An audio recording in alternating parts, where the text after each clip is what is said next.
Yes, good evening, everyone from Southwest France. It's very nice to see you all virtually from all over the world. Thanks for joining us. Well, it's a great pleasure to be able to welcome my old friend Keith Ward to this evening's call. The last time any of you will have seen Keith was at the 80th birthday celebration that we had for him and Ravi Ravindra and Marilyn Monk. That's 2018, so a couple of years ago. But Keith is an old friend of the network, and he's presented on numerous occasions, also with our Templeton project about 20 years ago. And I first met him, you'll probably recall this, in Stavros in Crete, where he was in the next door villa. This was April 1985. And the amazing thing I found was that Keith had decided to come on holiday without any books. And I couldn't imagine personally going on holiday without any books, but I quite understand why this was the case. And in fact, rather a good idea to take a break from kind of academic grind of going through a lot of scholarly books.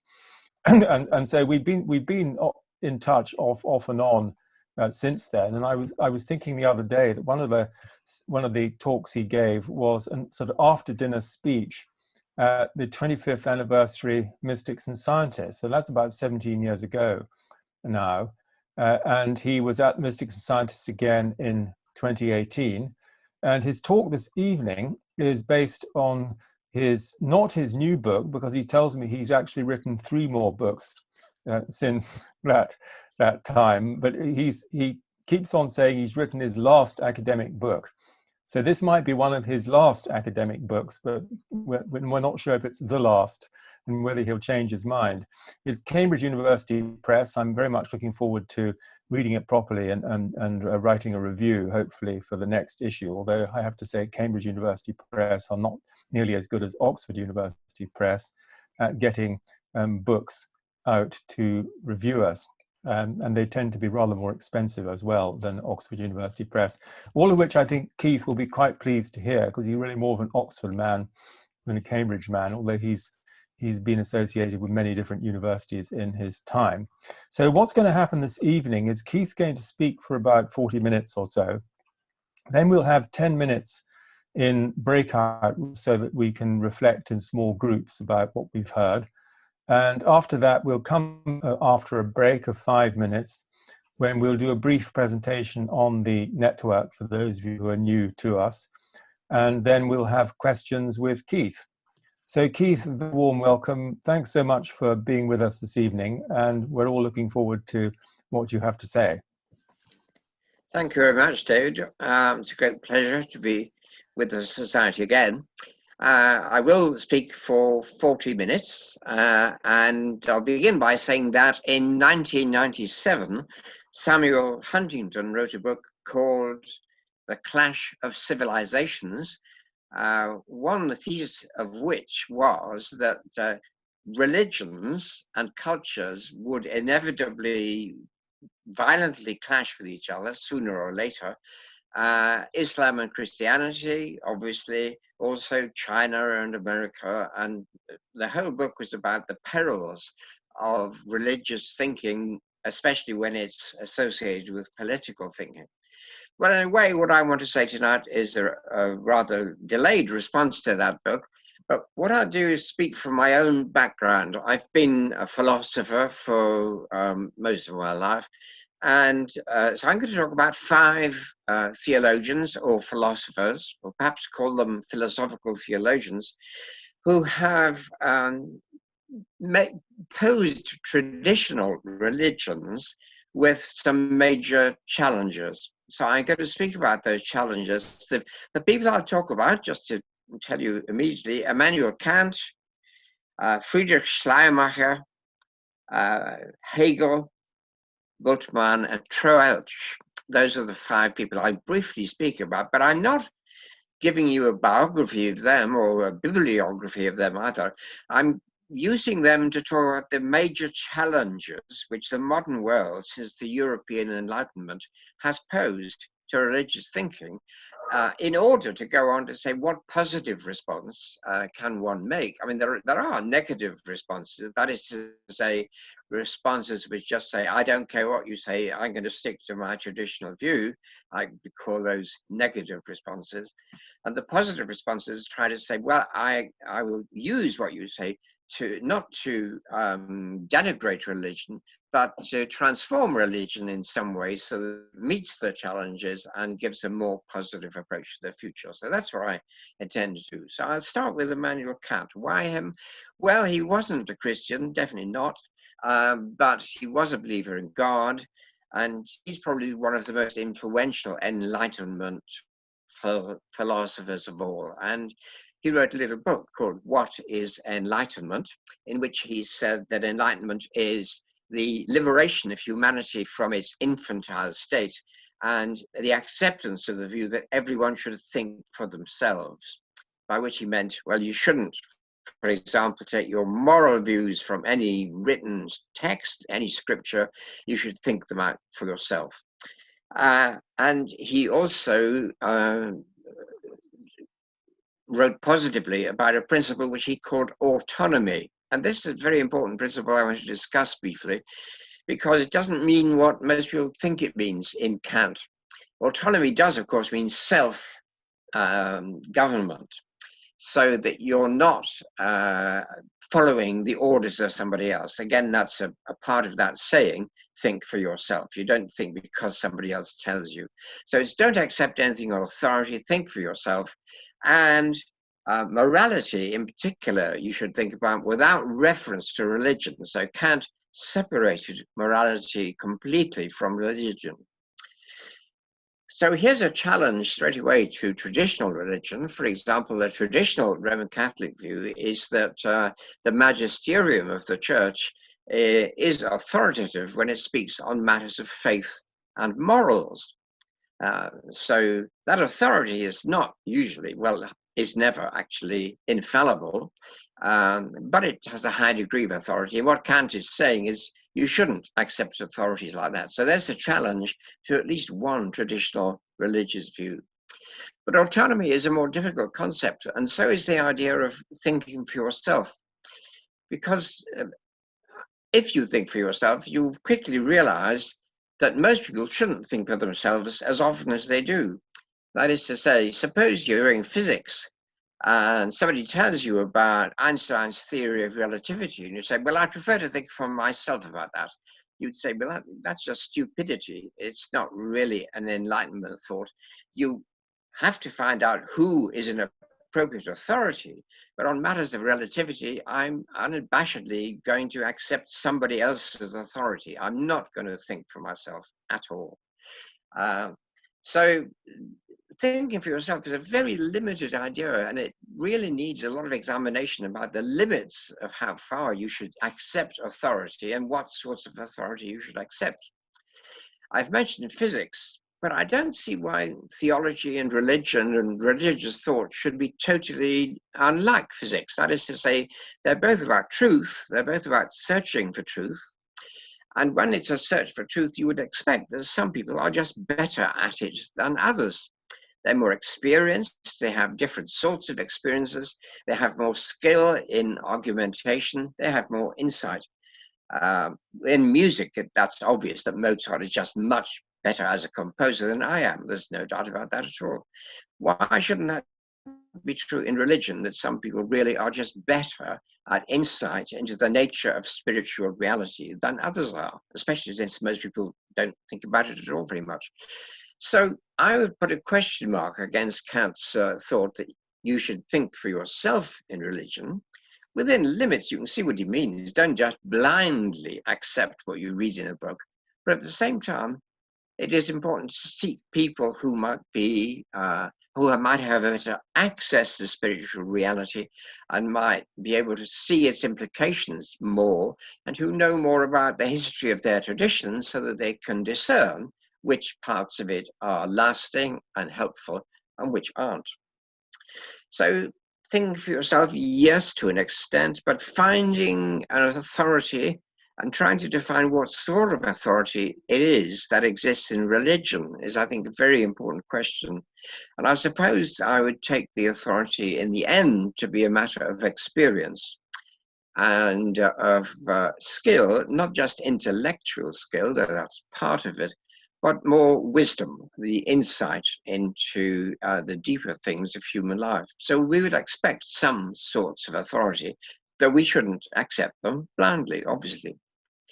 The other part of Kant's argument about autonomy is that, well, autonomy wasn't in him quite what people think, because if we talk about be autonomous, decide for yourself, rule yourself, make your own moral decisions, it sounds as though you're saying you can decide anything you like. And of course, people like Jean-Paul Sartre did say that. Existentialist morality is you decide anything you like and you stick to it and you recommend it to other people, but it's just a decision. But Kant did not mean that. That's the peculiarity of Kant. By autonomy, he meant you should act purely rationally, that is, in accordance with reason.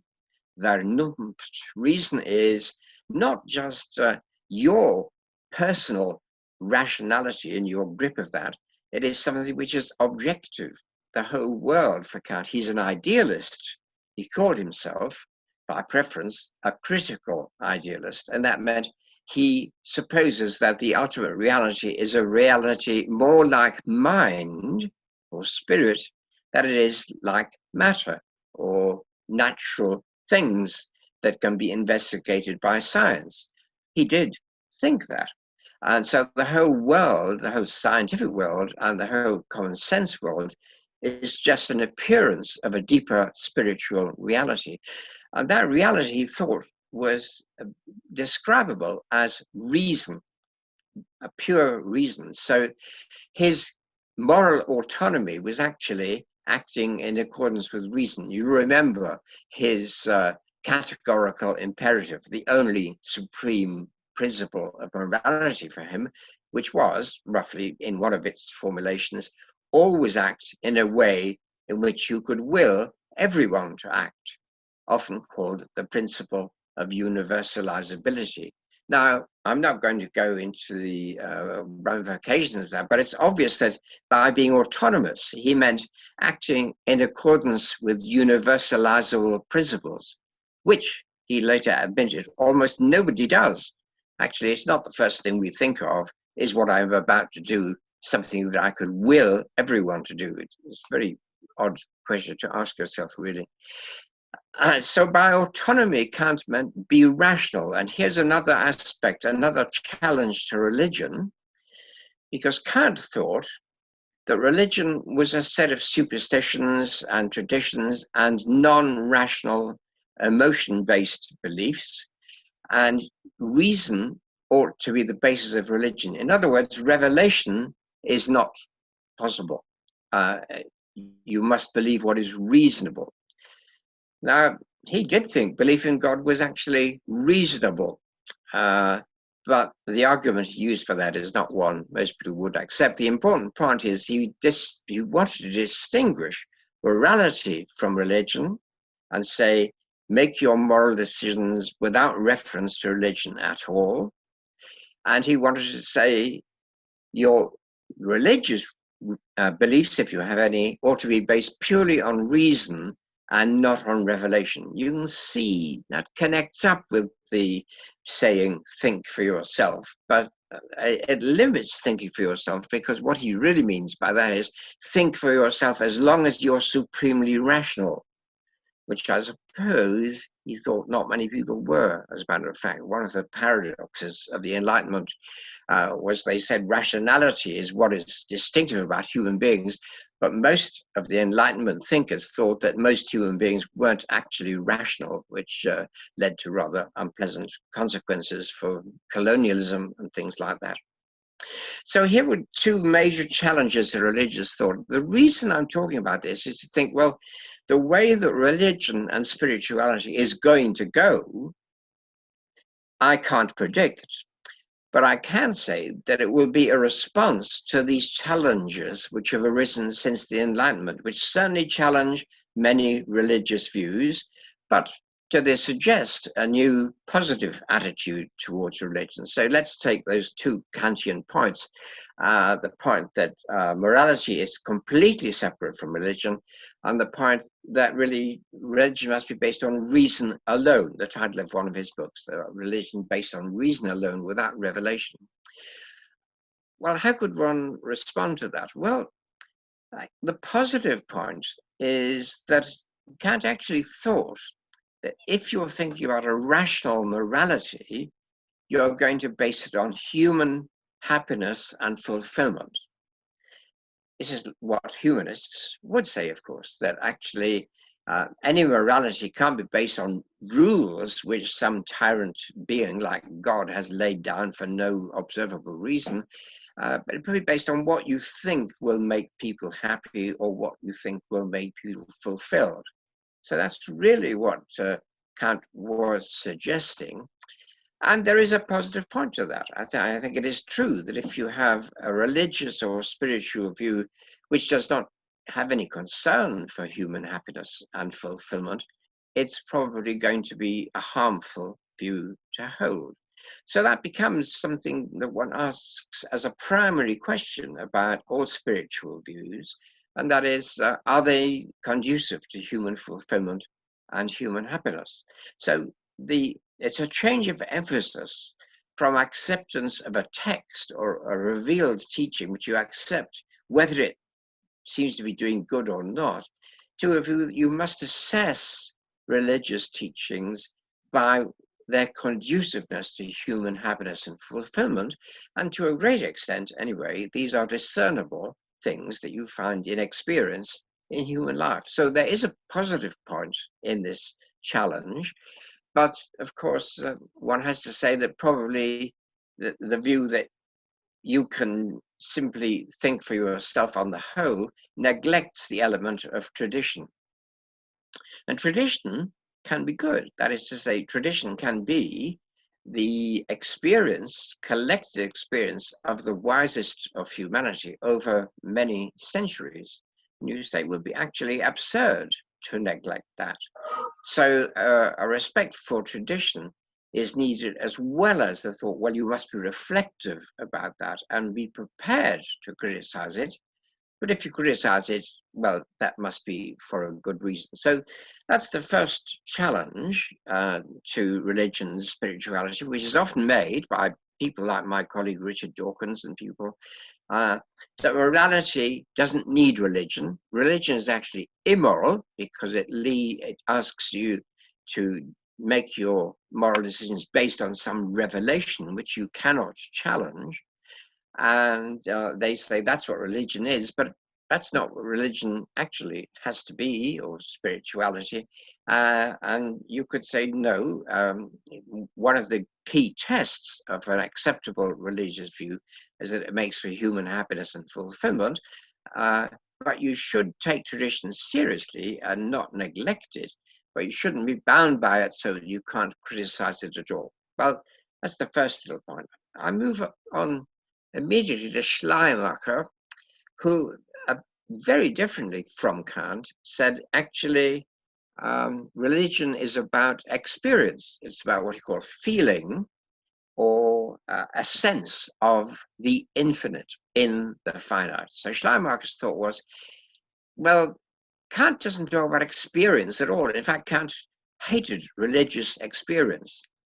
He thought you should have views based on reason, but experiences are not trustworthy. They're mostly crazy, and you shouldn't take any notice of them. Schleiermacher says, on the contrary, experience is the basis of religion.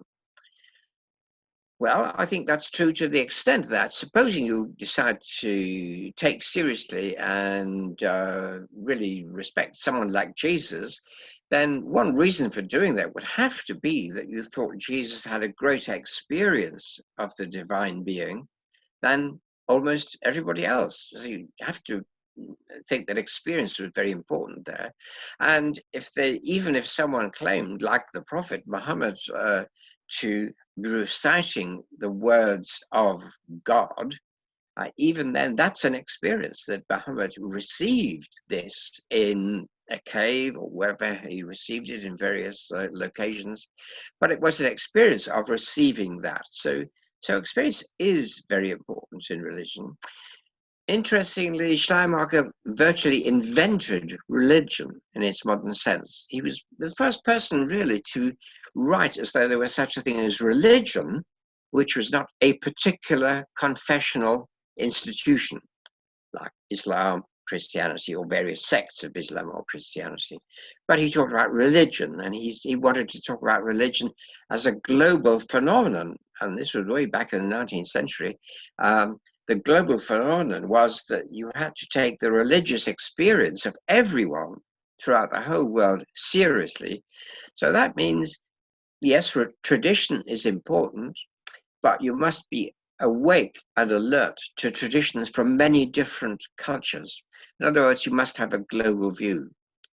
Now, Schleiermacher was very forward-looking in that, I think, but he lived at an age, of course, when you couldn't actually do that, because now I can, on my computer, get English translations of Tibetan texts. Whereas in Schleiermacher's day, you couldn't do that. You'd be involved in impossible journeys to places you couldn't even get to. So we have much greater understanding of different religious traditions now than anyone had then. But this idea that a global understanding of religion, which you can disconnect a little from a particular faith tradition, is a modern insight. It's not an anti-religious view, but of course that is anti a very restrictive religious view that my tradition is true and everybody else's is false. I have met Christians who say, I don't need to know about Buddhism or Islam because it's all in Christianity. We've got the truth. Why do you need anything else?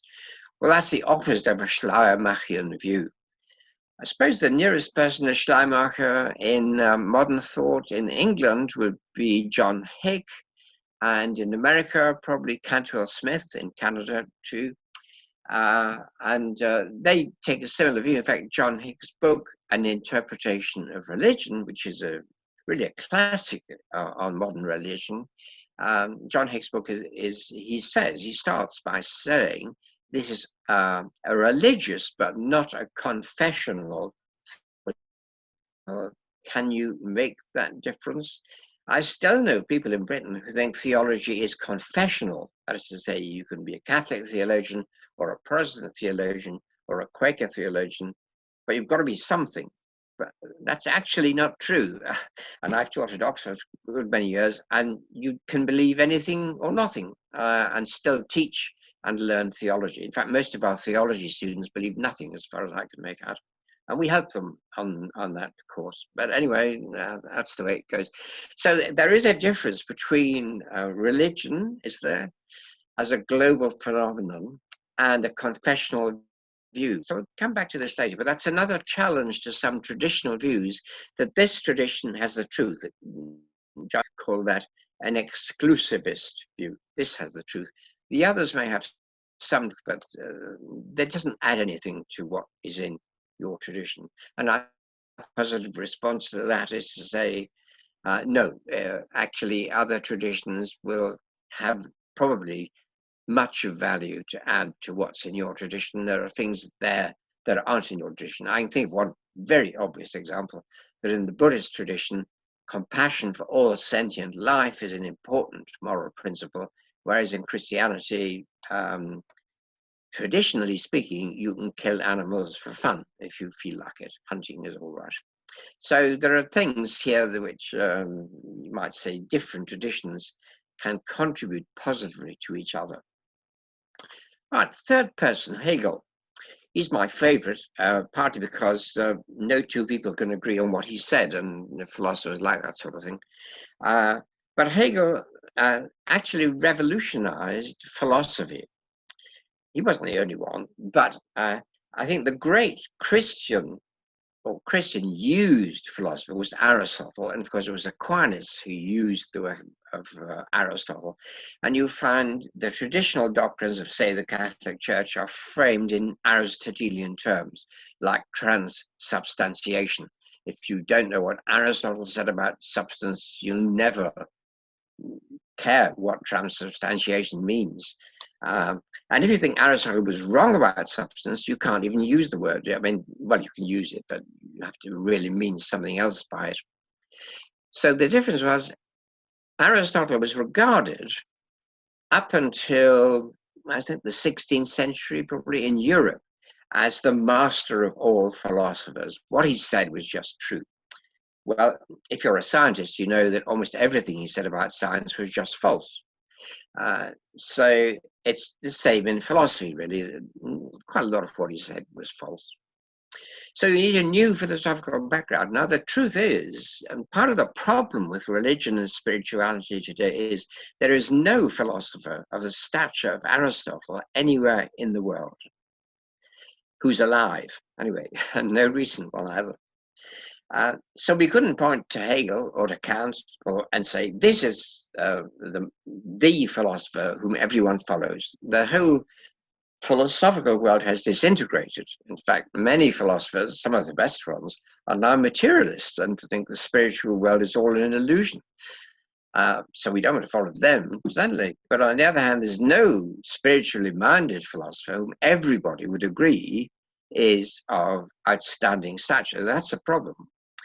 But Hegel, nevertheless, begins a new way of thinking. And it can be summarized by saying that whereas in traditional, I talk about the Christian tradition because these philosophers all knew about or were associated with the Christian tradition. And Hegel was actually Lutheran himself. And Hegel said, well, in the past, people have said God and the universe, the cosmos, are quite different. But actually, the universe is part of God. I think this is usually called now panentheism, because people don't like the word pantheism. So if you stick N in the middle, what you're saying, if you're a panentheist, is that the world is part of God, but God is a lot more than the world. But that's a big difference. If you say, well, there's God who's perfect, and here's the world full of horrible sinners and nothing in common with God, really. It's very different from saying, no, actually, human lives and all lives and everything in the universe is part of the divine being. Well, that's what Hegel suggested. And he suggested that the history of the cosmos was a threefold history of God, whom he called Geist, the absolute spirit. That's probably a better word than God, really, absolute spirit. And the three phases of absolute spirit for Hegel, and I'll just tell you that, like Hegel, I'm an idealist, though I don't believe all that Hegel believed, but we're both idealists, as Kant was, in the sense we think mind, or something at least of the nature of mind, if not a lot more as well, is the basis of all reality. And so the history of the cosmos is, for Hegel, an unfolding of the nature of absolute spirit.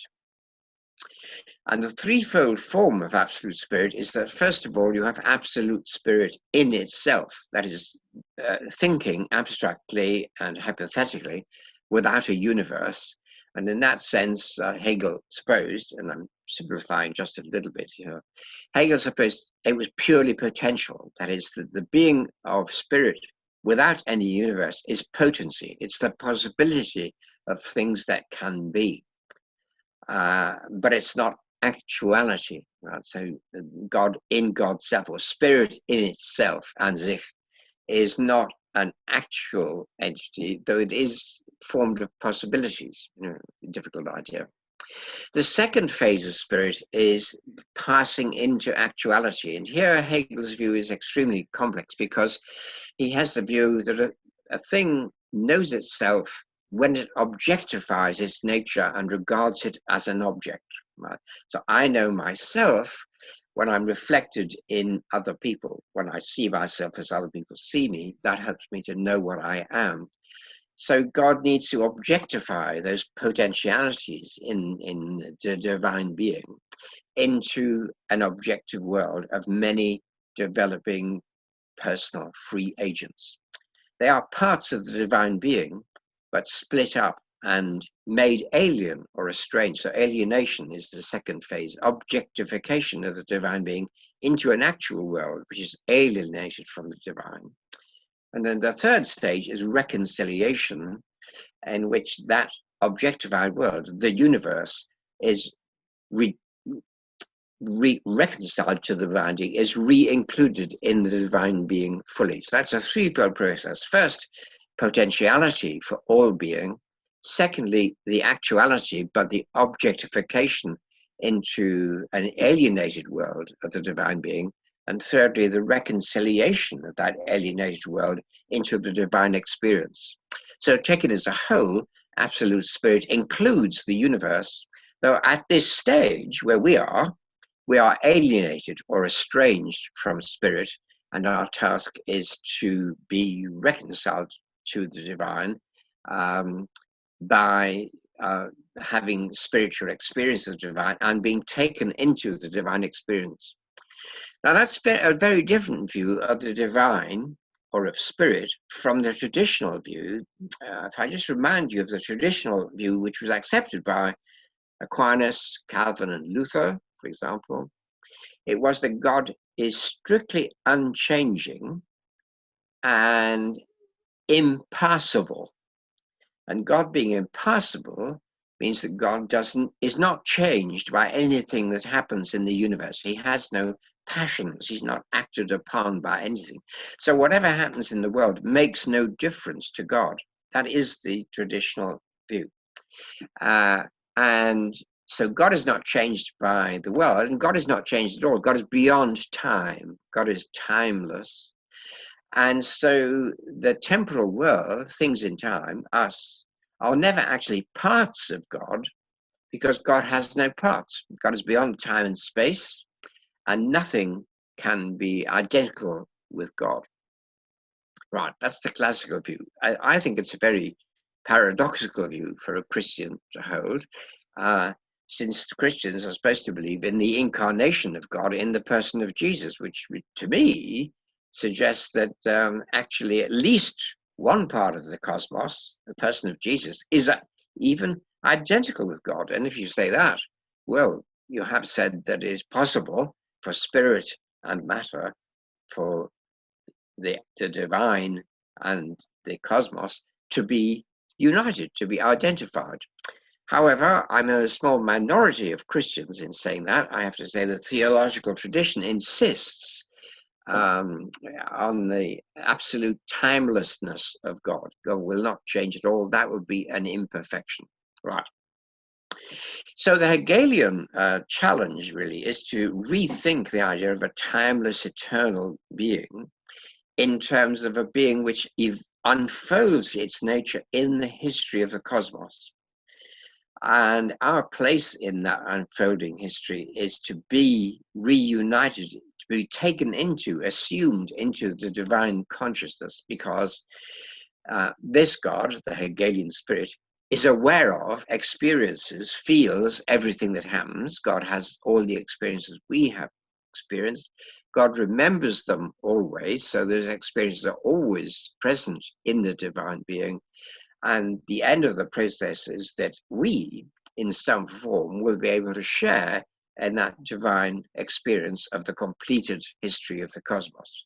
It's a very complicated picture, perhaps, but simple in its basic outline, that the universe itself is the unfolding of the potentialities in the divine nature, and the purpose of the universe is that those potentialities should be actualized to their fullest extent when they will be reintegrated into the divine experience in which we will share. That's the idealist picture of being. Interestingly, it's not straightforwardly just a Christian picture, though Hegel himself thought it was. He actually thought he was the first properly Christian philosopher, because this sounds like the Trinity, three bits of God, and the incarnation, God and the universe being identical. But actually, he didn't know much, or he had no sympathy for Indian religion. But actually, if you look at the Vedantic traditions of Shankara and Ramanuja and the other Vedantins in India, you find it fits that tradition in a different way, but just as well. And you might say Vedantins in that Hindu tradition have much less trouble with the idea of an infinite universe than Christians have had because of little bits in Genesis and so on. So it looked as though Hegel perhaps is offering the possibility of a more cosmic view of religion that had been present at least in some forms of Christianity, where humans were the best things in the universe, and God's concern was basically only with humans. If you look at medieval churches, heaven is full of humans. Even the angels look like humans with wings. And there aren't any extraterrestrial beings at all. I mean, it's rather sad, so boring, really. They're all singing and playing harps as well. So that's a very restricted view of what the cosmic history is. And if you think the cosmic history is of a vastly extended universe, actually, it's amazing that before 1925, nobody knew that there were stars or galaxies beyond the Milky Way. That's an incredible thought. That's so recent. I wasn't quite born, but it's not so far back beyond me. And of course, at the time of writing the Bible, for example, nobody had the slightest idea about galaxies and other planets, exoplanets, where there could be forms of life. So that requires also quite a change, a revision of religious views. The size and age of the universe, 14 billion years, and many more billions of years to go. People who talk about Jesus coming back on the clouds tomorrow, well, they just don't know any physics. So you really have to say this is a major change, but Hegel could deal with it. And Hegel was actually one of the first people before Darwin to think of evolution as a concept, because he thought the cosmic evolution was that move from potentiality to actuality to fulfillment, and that the final uniting of all things in the divine, which is evolution in a big way. I mean, that's really evolution, not just change. Interestingly, Charles Darwin's grandfather, Erasmus Darwin, had written a book saying that. He was a Hegelian, and he said evolution is a progress towards greater consciousness, awareness of sensitivity to and ability to direct the nature of the universe so that it will be spiritualized. You find this in the Catholic writer, of course, The Phenomenon of Man, and you also find it in many other writers, but that's where it comes from. Hegel was one of the first truly evolutionary thinkers, though he wasn't a scientist, so he didn't have the biological background for that. So I've also moved on now, fortunately. I've also covered Rudolf Bultmann, who I promised to mention, because he is responsible for the hideous word demythologization. He thought that Christianity, and by implication all traditional religions, should be demythologized. That is, they contain lots of myths about the world being created in 6 days. It's going to end quite soon. Etc. Well, Hindus don't think that, of course, but they have their own myths about creation, the churning of the ocean, and you've got to get rid of all those myths, and you've got to exit the scientific worldview, and that's going to be a program which is going to change religions. I think it's important to say that's true of every religion which existed and came into being before. Well, before 1800, certainly, and perhaps before 1925, you have to have a more cosmic vision of religion, and that's a very important fact. The final name, I'll end with this, is Troeltsch, and the reason for that is that he was himself a Christian minister, but he thought that the study of history is going to change your view of scriptures in any faith. He was the founder, probably, of critical historical method, that you don't just receive something as it stands in a historical record. You say, who wrote this? For what reason did they write it? What beliefs and values did they have? And how are things changed now? You apply this, I'll just stick to the Bible for the moment. And you say, well, who wrote these little bits of the Bible, and what did they think, and why did they write them, and who were they attacking, or who were they wanting to defend? And this, of course, immediately tells you, well, the Bible was written by lots of different people for lots of different reasons. It's not one book. It's a whole library of books written over hundreds of years, and with lots of different views. There's no one view there. And broadening out this critical historical approach, you begin to see how each religious and spiritual view is actually influenced heavily by the context of society in which it lives. Which leads me to my final culminating point, really, which is that if you want to adopt a religious or spiritual view, you don't, as Kant thought, make it up for yourself. You actually, whether you like it or not, you've been born into a tradition of thought. You've learned a specific language that already governs the way in which you think of things. Then you're taught in a school, and you get values that are picked up there. So as you grow to maturity, you've already got some background ideas. You may react against them, but if you do, you're still reacting against those ideas, not other ones. So that in critical history, you see the historical world as a process of, first of all, experiencing and drawing into your experience elements that you've been taught or you've come across, and then creatively dealing with that to address problems that you find in the view that you've inherited. So it's not that we stand outside all religions and spiritual views and look at them as though we're impassively deciding which one's good and which one's bad. We're already in a tradition of thought. And we're already in a tradition which is either reacting against old thoughts or accepting them. And the choices we have are, how are we going to creatively respond to the problems which exist in the traditions that we have? This is true in politics, it's true in morality, and it's true in religion and spirituality too. Whatever beliefs we have learned, we have problems with them. Every beliefs have problems. Our creative response to these problems governs how our spirituality will develop, if it indeed it does develop. So what I've done is just take these 5 people as the beginning and most influential expounders of ideas which put a question mark against traditional religious views. And they mean that although there are always going to be traditional religious believers in the world, and many of them, it's also going to be the case that there is a large number of people who are going, in every religious tradition, in fact, who often dare not speak because they think they're outside the truth of the tradition that they're in, but who actually are responding to these facts of thinking about human fulfillment and human happiness, in thinking globally about other traditions in addition to the one that I know most about, who are thinking about perhaps a relationship to a spirit who can't be precisely delineated in traditional terms by Aristotle or Plato, though these will be influences which you want to take account of.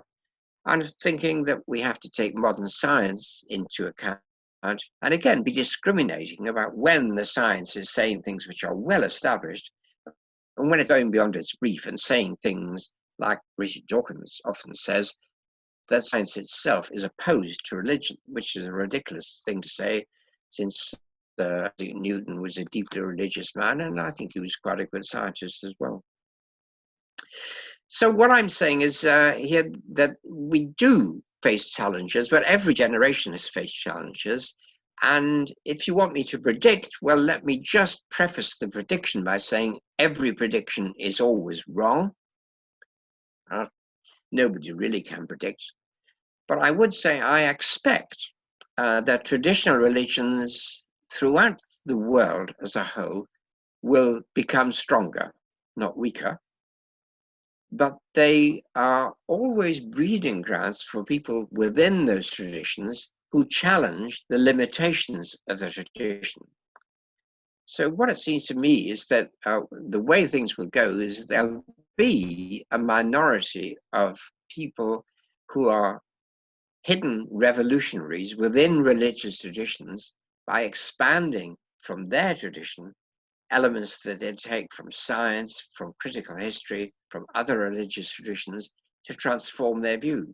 And I suppose the thing that people like this society can do is to make that view more widely known and to make it seem less a strange view. And that shouldn't be difficult these days because there is nothing stranger than quantum physics. So by contrast with that, spirituality is not very strange at all. In fact, Niels Bohr probably thought it was not strange enough. So it's a plea for not for all becoming the same. I'm not saying that. I'm not saying spirituality will converge so that everyone agrees.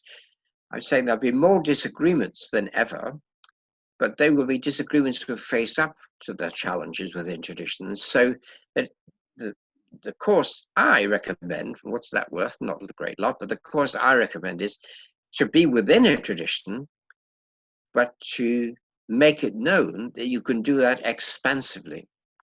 So that we can join a great number of people who don't just say, I'm Christian, but who say, I'm Christian Buddhist, or I'm Christian Vedantan, or perhaps you would want to say, perhaps you wouldn't want to put yourself in the tradition, but if you don't, you have to be aware that the way you speak, the problems you see, the things you think about have come to you through some tradition or complex of traditions, and you're dealing in a creative way with that. You're not really inventing something radically new, nor are you preserving something that's never changed.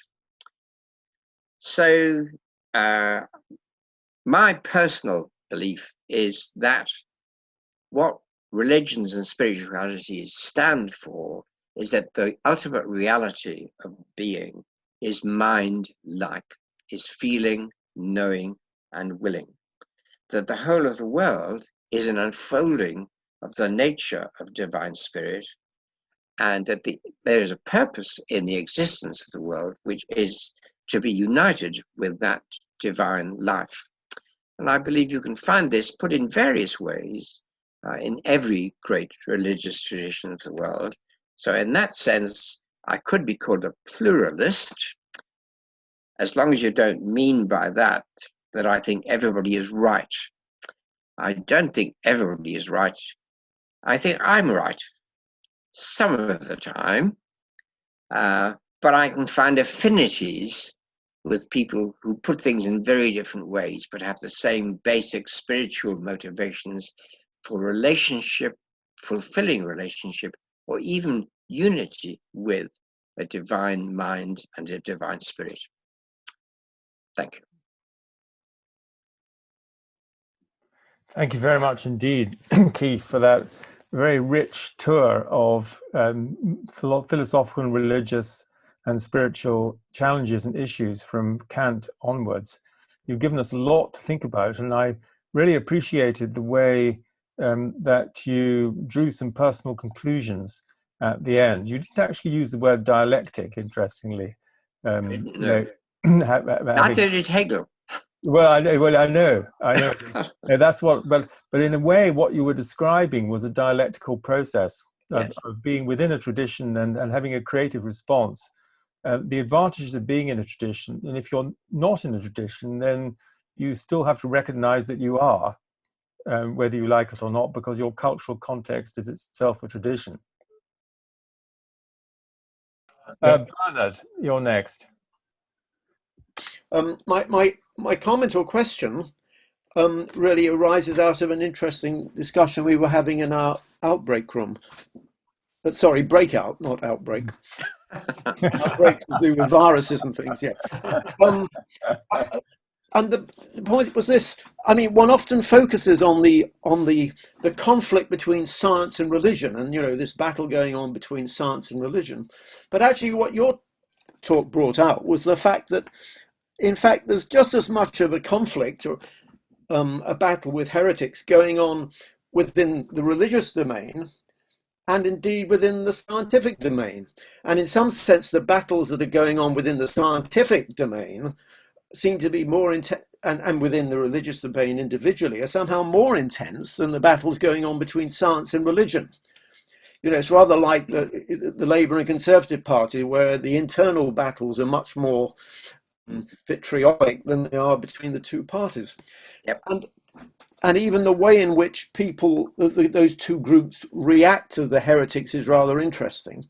We were discussing about how within religion, for example, you either become a heretic or you're burnt. You either become a saint or you're burnt at the stake. So someone like Joseph Coppertino, who's doing miracle levitation, I mean, he might have been burnt at the stake, but instead he was made a saint. And the same thing happens in science, where if you're a heretic, you either get ejected from academia, or you eventually prove right and become the leader of the new paradigm.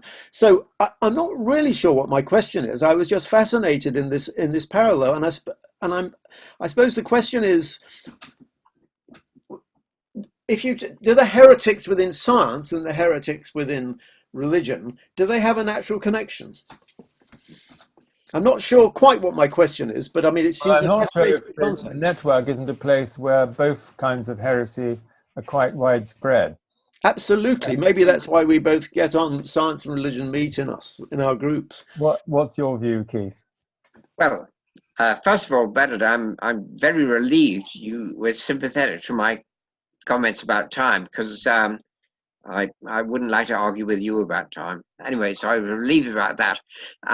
But yes, I think heretics are the saints of the next generation very often. I mean, Teilhard, the French Jesuit, is a good example. I mean, he was prohibited from publishing any books after he wrote that one on the phenomenon of man. He couldn't speak in public at all. But now there are societies in the Catholic Church devoted to his teaching. So, he's virtually a saint. He's not quite technically a saint. I think creativity breeds disagreement, and disagreement is very productive of new thinking, and which is very much needed. I've been reading a little book called The Entangled World by Rupert Sheldrake's son. Oh, yes. Entangled Life. Entangled Life. About the place that fungus plays in our world. And it's quite incredible to read, but it makes you think that the bounds of consciousness and intelligence are much wider than one might have thought. That even fungus seems to find the quickest way to build the M1. Anyway, I won't go into that. But do you think the battles within religion, in some sense, are more intense than the battles between science and religion? I think they are. And I think the so-called battle between science and religion actually is a battle within religion, because you have lots of religious scientists, of course, and then lots of very angry, irreligious scientists. And they're really arguing about religious perspectives, about whether religion can be creative and innovative, or whether it must stick to ancient texts literally. And that's really a religious sort of argument. I think here that we're really talking about the tension between the prophet and the priest, if you like, or the prophet / mystic, and the priest as the guardian of the tradition. Yes, that's exactly right. Yes. Yeah. And I remember I had a mentor in the 70s who was going to write a book about Jesus as prophet, priest, and king. But he never managed to finish it. But you also got the tension between the spirit and the letter, or the spirit and the law, which reflects the same sort of thing we're talking about. Yeah. Yes, thank you. Margaret Yee has asked a question about, have you seen Austin Farrer for today? by Harries and Platten, and I think that she's got a contribution in it, but maybe you haven't seen this. Yeah, it's in the chat. Margaret, incidentally, organized a wonderful meeting for us in Oxford, where we had a debate between John Habgood and Robert Winston, which was one of the highlights about 20 years ago of our program of science, science, consciousness, and ultimate reality, which you were also part of. And finally, I think we'll just maybe take this as the last question. Eric's asking about the place of phenomenology in this discussion. Well, any views? Yeah, it's a very basic approach. I think philosophers disagree among themselves completely about whether phenomenology, that is the starting from your own experience and what it's like to exist in the way you do, and starting from consciousness and its constituents, whether that's the right place to start in philosophy. And I think it is. But the other group say, no, that's the wrong place to start. You ought to start with hard, reductive science and neurons discharging in the brain, and not start with consciousness at all, right? That's a huge dispute within philosophy. And I think it's true that most professional philosophers in England now would be what they call naturalists, that is materialists. Yeah. So you start with the brain, you start with the facts of science, and consciousness is just a side effect. It may not even exist. They unbelievably say that. But phenomenology would say, no, the place to start is all knowledge begins with your experience, and that's where you've got to start. So I'm a phenomenologist. Yes, it's very pronounced. You're absolutely right.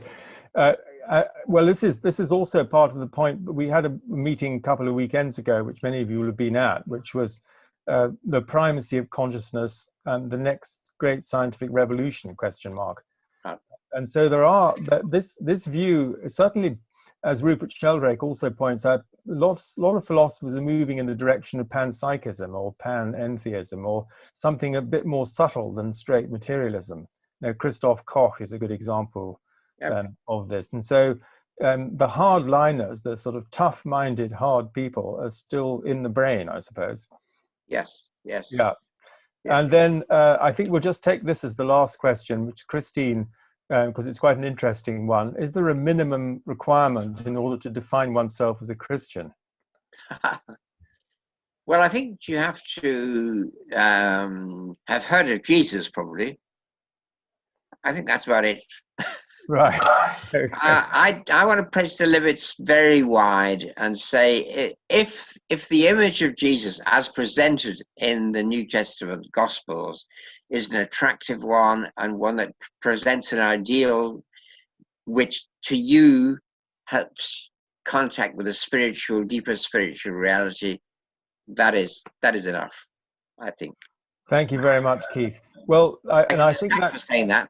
Yes, that very much fits in with your idea of being an expansive presence within a tradition, and I think this is the dialectic or the interplay, if you like, that each of us is situated, within a tradition, as you said, whether we like it or not, and the way that we interact with it will depend on our temperament, our thoughts, what we're reading, who we're interacting with, and so forth. But I think it's very timely in a way that you've sort of reinforced the primacy of consciousness argument, but obviously from using a more sort of theological framework, and reminding us that the idealist tradition and the statement that mind is in some ways ultimate reality is something that we can immediately experience rather than abstract as the first move, which is what a lot of the philosophers you were talking about,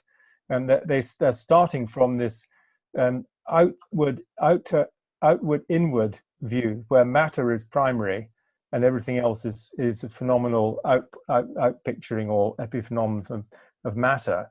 And I really think that this is past its sell-by date, this view, but because it's got so much success of science and technology behind it, people don't realize, they haven't read,